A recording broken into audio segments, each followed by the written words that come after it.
Lulusong na. Lulusong na guys. Ayan na. Hello guys. Ayan na guys. Lulusong na si Carnel. Guys, sobrang labo talaga ng tubig. Kaya na yan. Ako guys, hindi nyo alam. Ako guys ay isa rin pong magsisisid sa ganyan. Ngayon guys, sinusubukan ko lang po maging vlogger kung talaga naman po ay magustuhan nyo po ang pagbablog ko. Ngayon guys, ako po ay hanap buhay ko gayan din. Kaya pag wala pa akong trabaho, yun, nagbablog po ako. Pero dito po, dati po kayo magkatulong yan. Siyempre, sinubukan ko muna po mag-vlog. Kung talaga pong magustuhan po yung aking mga vlog, ay ako po ay nagpapasalamat at ako po ay namonetize ni Facebook. Kaya guys, na yan. Kaya pinagpatuloy ko po ang aking pagbablog kasi alam ko naman po talaga dito sa Facebook, alam ko pong may pera. Ayan guys, ako po ay lahat pong video nagkakaroon na po ng sahod. Kaso kakaunti pa lang po kasi alam naman po ninyo, isang baguhan po akong vlogger. Kaya kung hindi po nang dahil sa inyo, hindi po ako mamonetize. Kaya maraming salamat po sa pagsusubaybay po ng aking mga vlog. Ayan guys. Ayan. Siyempre guys, sisikapin ko rin guys sa inyo, may hatid po ang mga magagandang vlog ko po para mapanood naman po ninyo ang hindi pa dapat napapanood. Ayan guys. Ayan, kaya guys, nag-sacrifice talaga ako, umahon lang dito sa bundok. Alam nyo guys, napakalayo nito guys sa bayan. Talagang nasa bundok ito guys.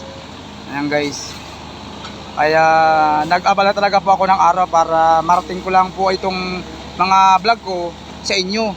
Para mapanood naman po ninyo ang kakaibang vlog ko naman po. Ayan guys. Ayan, yan guys.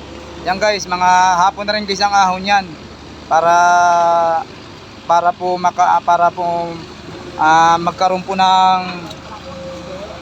magkaroon sila ng may uwi ng income sa kanilang pamilya. Kaso guys, hindi naman ganong kagandahan kasi napakahina guys. Napakahina talaga guys dito sa amin ang kuha na ngayon, ang pagiginto. Kaya ito guys ay nagsaside-side na lang sila kasi nung unang panahon pa po ito talagang kinakabud. Sabi nga po ng mga sinaunang matatanda, talagang galing na daw sila dito. Ngayon po, sinasagol lang po namin, inuulit na lang po namin ngayon itong pagkakabud po na ito. Ayan guys, ayan. Ayan guys, ay ginugunaw yan para guys maibalik yung labo sa ilalim para hindi po gumuho ang lupa.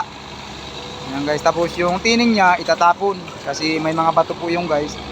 Kaya may mga basura kaya tinatapon sa labas. Ayan guys. Ayan.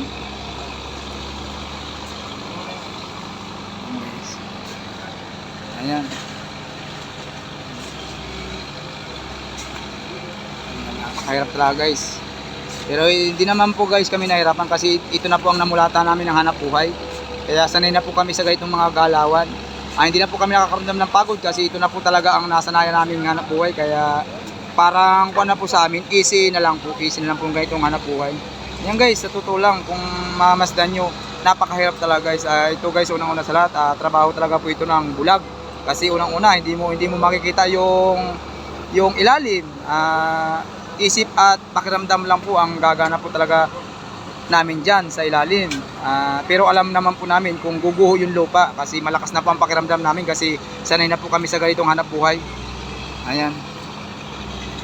Kaya dyan guys, sa mga nanonood, sa mga viewers ko at saka sa mga followers ko at saka mga nagko-comment po, bakit na po napakadelikado ang aming hanap buhay. Hindi po ito delikado kasi ito na po ang namulatan naming hanap buhay kaya sanay na po kami dito. Kaya dyan sa mga nagko-comment po, napakahirap po ng aming hanap buhay pero sa amin po easy lang po ito.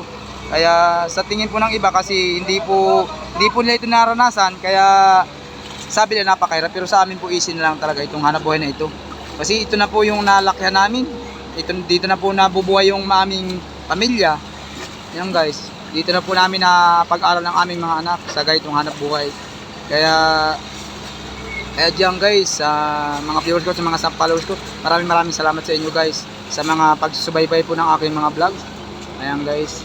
Kaya na yun guys, pinapakita ko sa inyo guys ang panibagong vlog ko naman po. Ayan.